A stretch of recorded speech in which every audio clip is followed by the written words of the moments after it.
العلم هو النور الهادي والمفتاح لكل الخير من يرد الله به خيرا.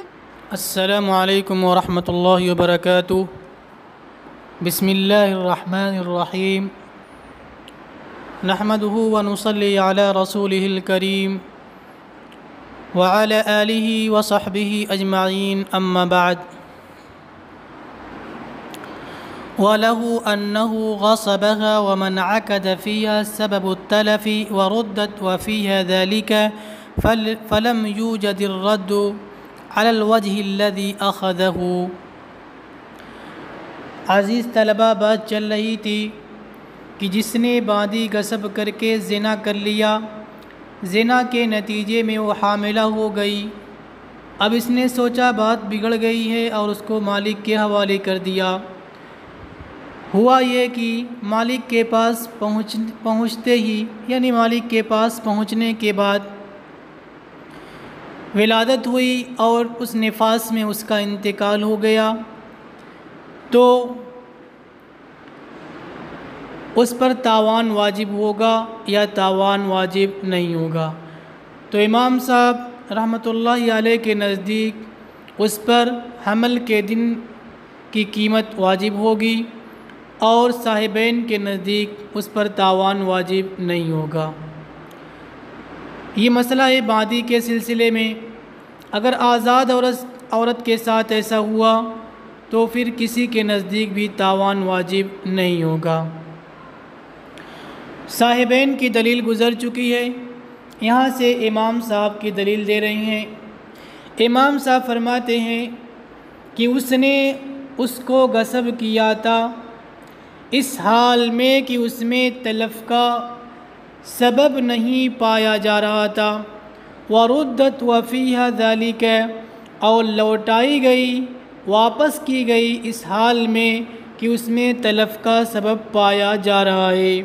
لہٰذا جس حالت میں، جس صورت پر غصب کیا تھا اس صورت پر واپسی نہیں پائی جا رہی ہے، جبکہ واپسی کے صحیح ہونے کے لیے، رد کے صحیح ہونے کے لیے یہ ضروری ہے کہ جس صفت پر لیا تھا اسی صفت پر واپس کرے، اور یہاں پر ایسی چیز نہیں ہے، لہذا تاوان واجب ہوگا.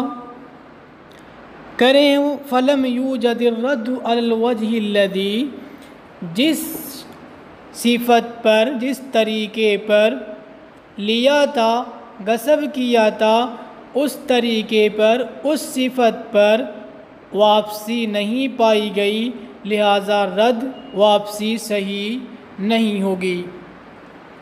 آگے امام صاحب رحمۃ اللہ علیہ فرماتے ہیں وَسَارَ كَمَا إِذَا جَنَتْ فِي يَدِ الْغَاصِبِ جِنَایَةٌ، اور یہ تو ایسا ہی ہو گیا جیسے کہ جب وہ غاصب کے ہاتھ میں جنایت کر لے، کسی کو قتل کر دیا.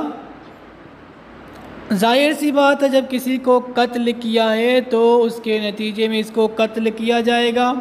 فَقُتِلَتْ بِهَا، اس جنایت کے نتیجے میں اس کو مالک کے ہاتھ میں قتل کیا گیا.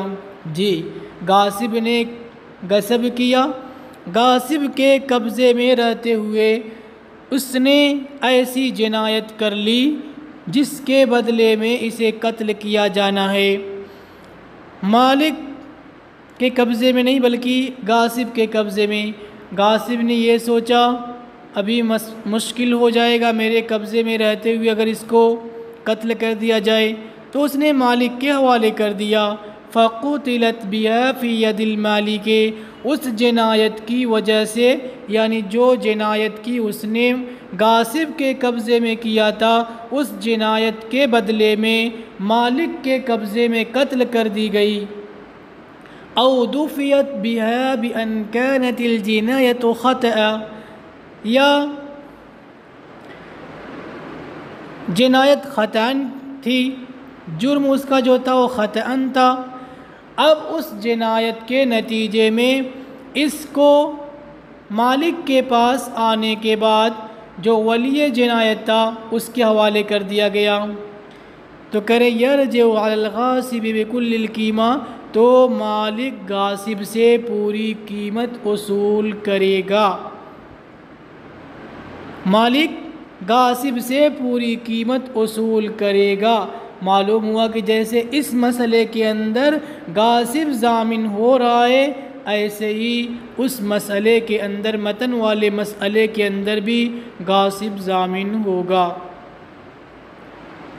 کذا ھذا، اسی طرح یہ بھی، بخلاف الحرۃ لأنها لا تضمن بالغصب، کریں کہ آزاد عورت پر قیاس نہیں کرنا چاہیے، آزاد عورت پر قیاس نہیں کرنا چاہیے کہ پھر آزاد عورت میں ضمان واجب کیوں نہیں ہوتا ہے، اس لیے کہ آزاد عورت غصب کی وجہ سے مضمون نہیں ہوتی، اس لیے کہ وہ مال ہے ہی نہیں، جب مال ہی نہیں ہے تو پھر غصب کی وجہ سے مضمون کیسے ہوگی؟ تو کریں اسی کو، لأنها لا تضمن بالغصب، کہ وہ غصب کی وجہ سے مضمون نہیں ہوتی، لیبقا، کہ غصب کا زمان رد میں، واپسی میں، فساد کے بعد بھی باقی رہے، کہ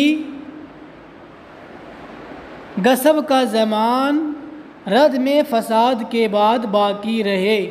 اگر وہ مضمون ہوتی غصب کی وجہ سے، اور پھر وہ لوٹانے والا یعنی غاصب صحیح طریقے پر نہ لوٹاتا، جس طریقے پر، جس صفت پر غصب کیا تھا اس صفت پر نہ لوٹاتا، تو ہم کہتے کہ غصب زمان کیا ہے، باقی ہے۔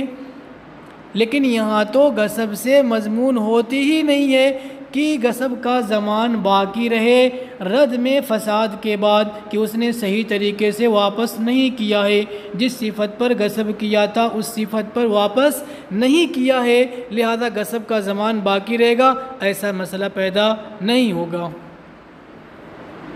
وفی فصل الشراء الواجب، کریں کہ صاحبین نے شرع والے مسئلے پر قیاس کیا تھا، کیا؟ صاحبین نے فرمایا تھا کہ یہ ایسے ہی ہے جیسے کسی نے بادی خریدا اور ابھی مشتری کے قبضے میں آنے سے پہلے بائع کے قبضے میں وہ حاملہ ہو گئی، اور مشتری کے پاس آنے کے بعد بچہ جنا اور اسی نفاس میں اس کا انتقال ہو جائے، تو مشتری بائع سے بالاتفاق کچھ بھی وصول نہیں کرے گا، یعنی مشتری بائع سے قیمت نہیں لے گا۔ تو امام صاحب رحمۃ اللہ علیہ جواب دے رہے ہیں کہ شرع والا مسئلہ الگ ہے، غصب والا مسئلہ الگ ہے۔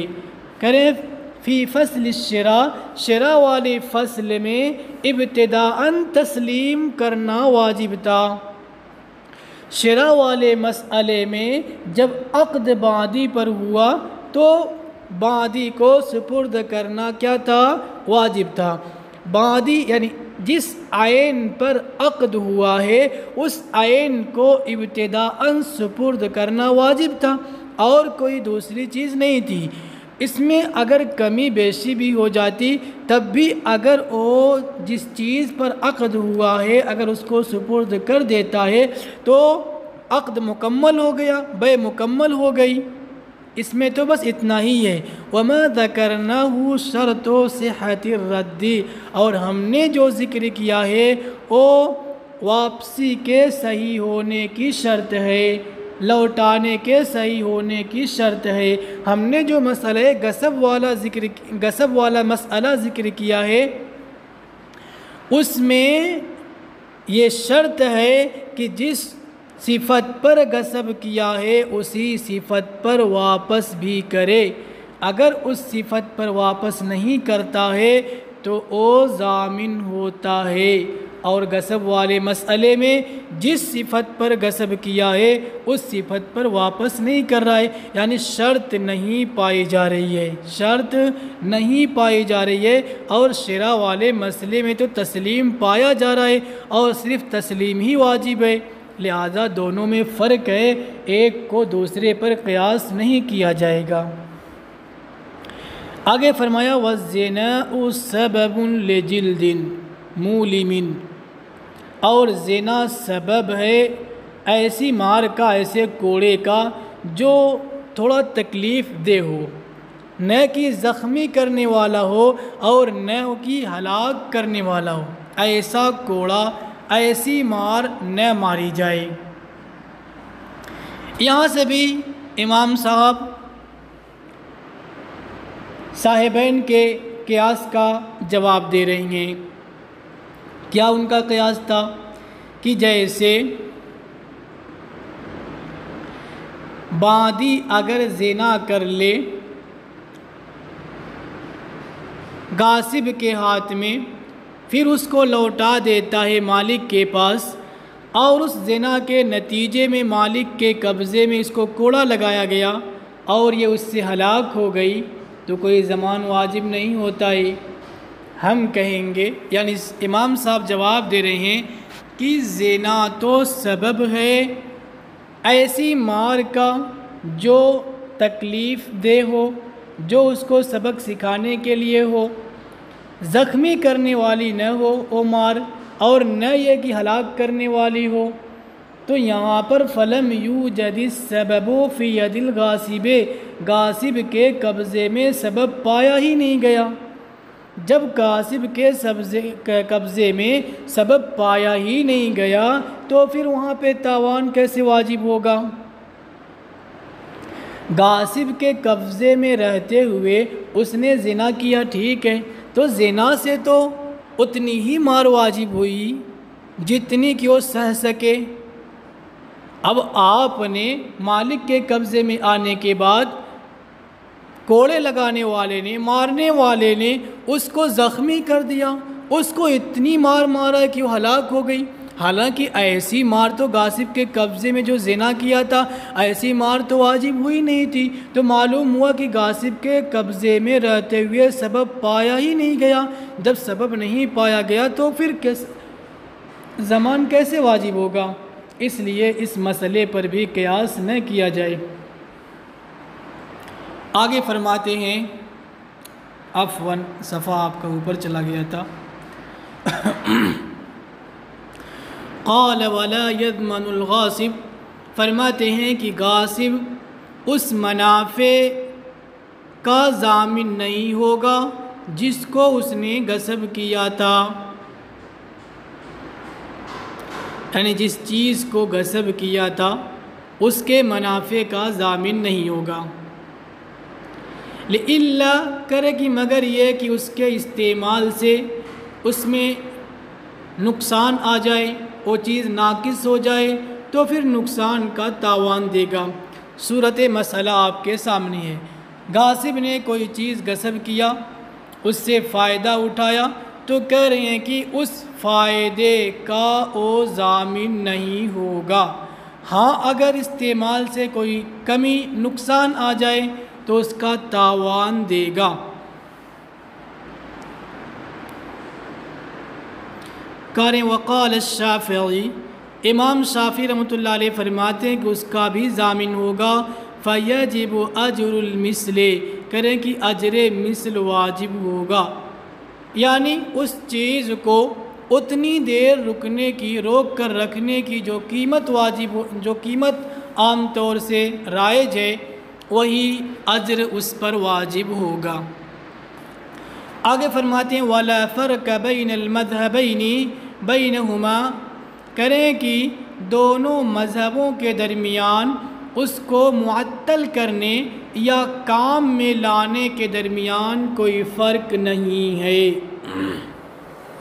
یعنی جس چیز کو غصب کیا تھا اپنے پاس روکے رکھا تو ظاہر سی بات ہے کہ اس نے منافع پر قبضہ کر لیا، جتنی دیر روکے رکھا اتنی دیر مالک اس سے نفع نہیں حاصل کر سکتا، اس سے فائدہ نہیں اٹھا سکتا، تو یہ گویا کہ بیکار کرنا ہوا۔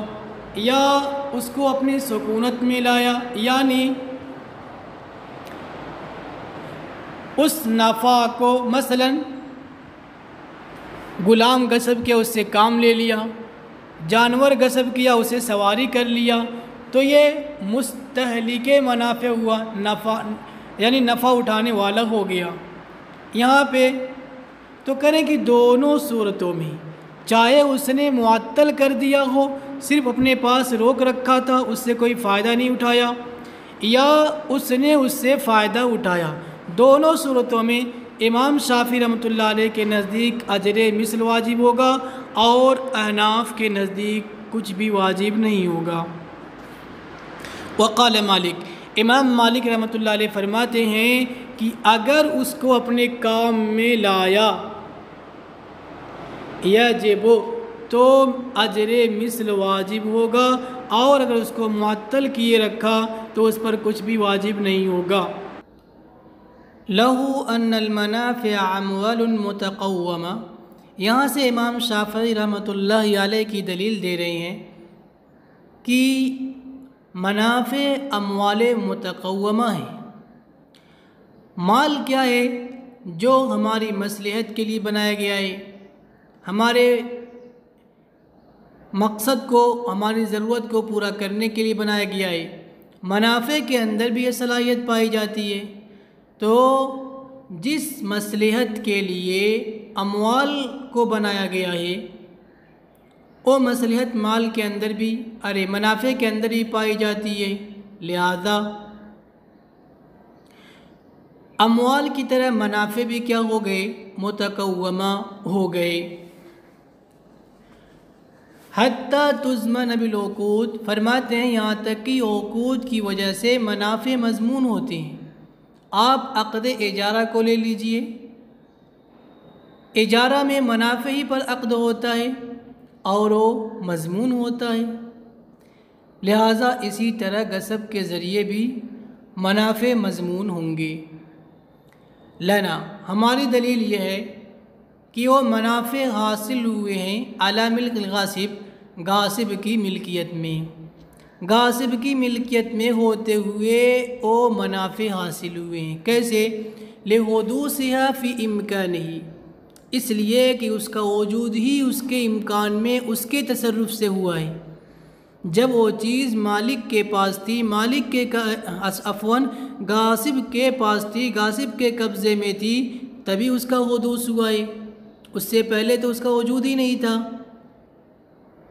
اذ ہی لم تکن حادثہ، اس لیے کہ یہ پیدا نہیں ہوئے تھے مالک کے قبضے میں۔ لأنہا اعراض، جب تک وہ سامان مالک کے پاس تھا، جب تک وہ مغصوب اشیاء، مغصوب چیز مالک کے قبضے میں تھی، تو اس کے منافع مالک کے پاس حاصل ہو رہے تھے۔ لیکن جیسے ہی وہ چیز مالک کی ملکیت سے نکل کر غاصب کے قبضے میں چلی گئی، تو چونکہ منافع اعراض ہیں جو باقی نہیں رہتے، اس لیے جب تک مالک کے پاس تھی وہ چیز، اس کے منافع مالک کے قبضے میں پیدا ہوئے، مالک نے ان سے فائدہ اٹھایا نہیں اٹھایا۔ لیکن جیسے ہی یہ چیز غاصب کے قبضے میں گئی تو وہ منافع ختم، جو مالک کے پاس ہو رہے تھے وہ ختم۔ اب غاصب کے پاس دوسرے منافع، جب تک اس کے پاس وہ چیز رہے گی، منافع پیدا ہوں گے، اس سے فائدہ اٹھائے نہ اٹھائے ایک الگ چیز ہے، اسی کو بتا رہی ہیں لأنہا اعراض۔ پیچھے سے دیکھیے، اذ ہی لم تکن، اس لیے کہ یہ مالک کے قبضے میں پیدا نہیں ہوئے، اس لیے کہ وہ اعراض ہیں جو باقی نہیں رہتے۔ اب جب غاصب کے قبضے میں، غاصب کے تصرف اور اس کے کسب سے ہوئے ہیں، لہذا فیملکھا، تو غاصب اپنی ضرورت کو دفع کرنے کے لیے اس کا مالک ہو جائے گا۔ وَالْإِنسَانُ لَا يَضْمَنُ مِلْكَهُ، جب وہ اس کا مالک مان لیا جائے گا، اور انسان اپنی ملکیت کا ضامن تو ہوتا نہیں، جب وہ مالک ہو گیا تو اب اس کا ضمان کیسے دے گا؟ دوسری وجہ بتا رہے ہیں، کیف وَأَنَّهُ لَا يَتَحَقَّقُ غَصْبُهَا وَإِتْلَافُهَا، اور اگر کرے مان بھی لیا جائے کہ ان منافع کا مالک اصل مالک تھا، کریں غصب اس منافع کے غصب اور منافع کے اتلاف کا تو تحقق ہی نہیں ہو سکتا ہے۔ جب اس کے غصب اور اتلاف کا تحقق ہی نہیں ہو سکتا ہے جس کی وجہ سے تاوان واجب ہوتا ہے، تو پھر یہاں تاوان ضمان کیسے واجب ہوگا؟ لأنه لا بقاء لها، کہہ رہے ہیں کہ اس لیے کہ اس کے اندر کوئی بقا نہیں ہے، اس لیے کہ اس کے اندر کوئی بقا نہیں ہے،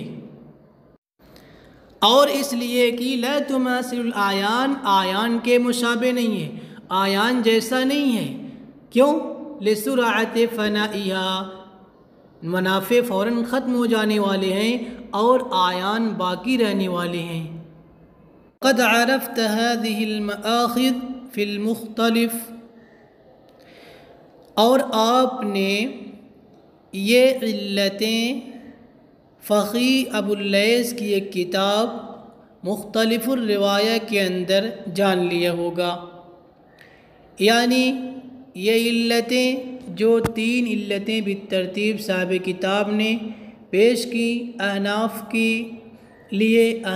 کے لیے دلیل کے طور پہ۔ پہلی علت کیا کہ وہ غاصب کی ملکیت میں حاصل ہوئے ہیں۔ دوسری علت کیا تھی کہ منافع کے غصب یا اتلاف کا تحقق ہی نہیں ہو سکتا۔ تیسری علت کیا تھی کہ یہ آیان کے مثل نہیں ہے، آیان کے مثل نہیں ہے، سرعت فنا کی وجہ سے اور آیان کے باقی رہنے کی وجہ سے۔ یہ 3 علتیں ہیں جس کو آپ نے فقی ابو اللیث کی اس کتاب کے اندر جان لیا ہوگا۔